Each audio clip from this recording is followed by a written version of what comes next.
தினம் ஒரு தியானம். நீதிமானுக்கு ஒரு கேடும் வராது.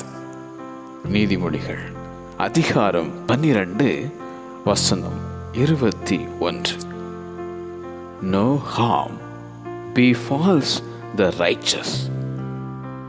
கர்த்தருடைய கண்கள் நீதிமான்கள் மேல் நோக்கமாயிருக்கிறது.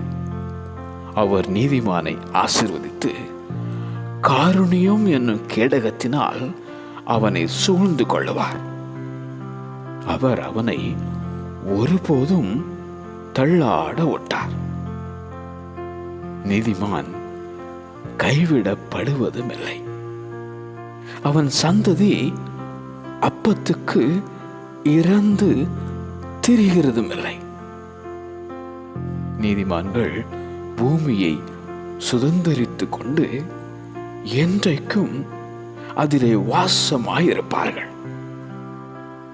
நீதிமான் பனையை போல் செழித்து லீபனோனில் உள்ள கேதுருவை போல் வளருவான். அவனுடைய கூடாரங்களில் இரட்சிப்பின் கம்பீர சத்தம் உண்டு. நீதிமானுடைய கொம்புகள் உயர்த்தப்படும். அவன் என்றும் அசைக்கப்படுவதில்லை. அவனுடைய வீட்டில் அதிக பொக்கிஷம் உண்டு. நீதிமானுக்கு ஒரு கேடும் வராது. நீதிமானுக்கு ஒரு கேடும் வராது. ஆமென்.